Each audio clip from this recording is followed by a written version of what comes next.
Timnas Brazil kembali gagal mencapai babak semifinal di Piala Dunia 2022 usai takluk dari Kroasia melalui skema adu penalti. Setelah bola yang ditendang Marquinhos mengenai tiang dan justru menjauhi gawang, seketika itu pula teriakan kemenangan pemain Kroasia pun pecah. Di sisi lain, pemain-pemain Brazil tertunduk lesu. Raut wajah yang kurang mengenakan pun terlihat jelas. Bahkan sederet pemain tak kuasa menahan air mata, dan mungkin yang paling disorot adalah Neymar. Karena sang pemain sempat menyatakan kalau Piala Dunia 2022 bisa jadi yang terakhir baginya. Kekalahan atas Kroasia kemarin telah memperpanjang daftar kegagalan menyakitkan Brazil di fase gugur Piala Dunia. Bukan sekali dua kali, Brazil menelan pil pahit di 5 fase gugur Piala Dunia secara beruntun.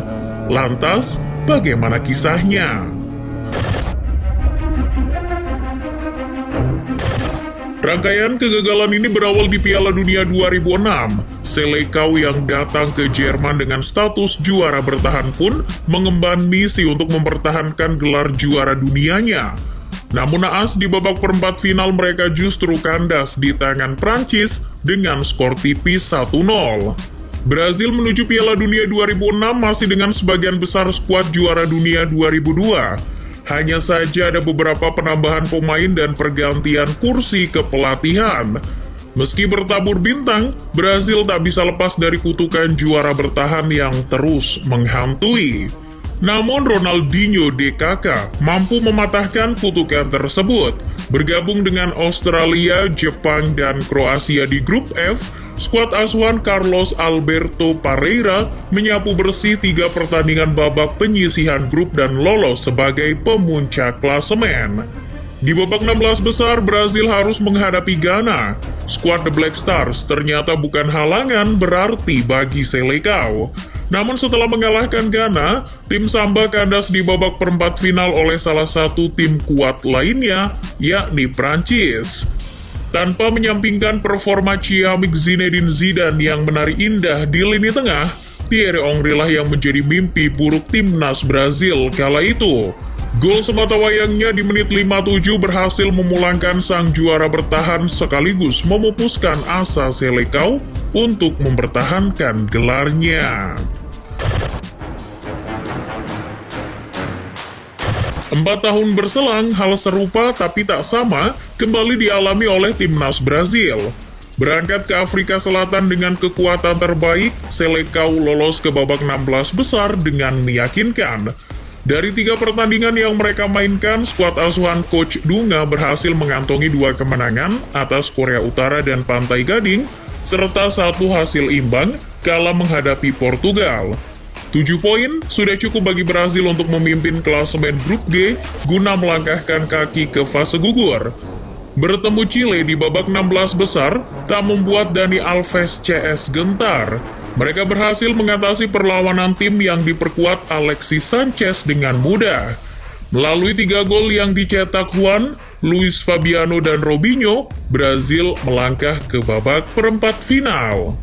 Petaka kembali menghampiri Brazil di babak perempat final. Menghadapi timnas Belanda, skuad asuhan Dunga harus menelan pil pahit karena di-comeback oleh tim asuhan Bert van Marwijk. Meski sempat unggul lebih dulu melalui gol cepat Robinho, Belanda berhasil membalikkan keadaan menjadi 2-1 di babak kedua.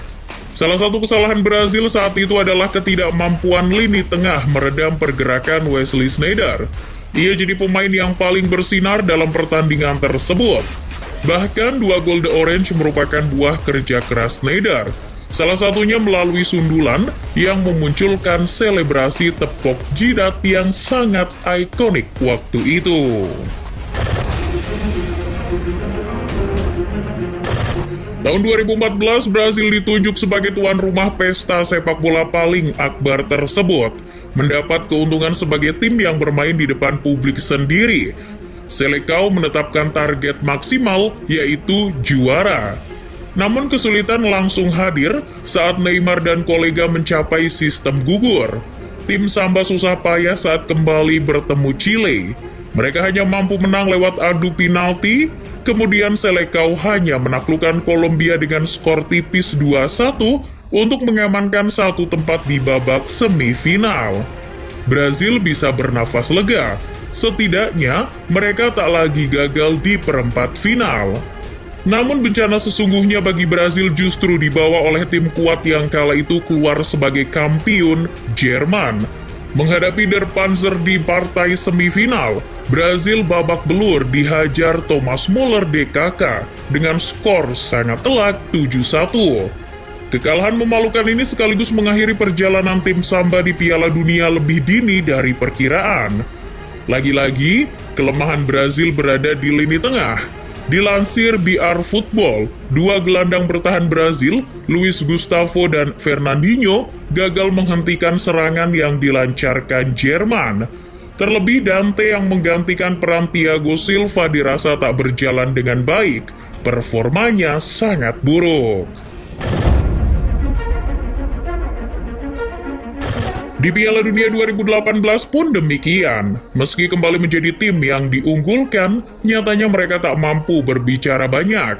Perjalanan Brazil kembali mentok di perempat final setelah dikalahkan oleh tim nasional yang katanya sedang dihuni oleh para generasi emasnya, Belgia.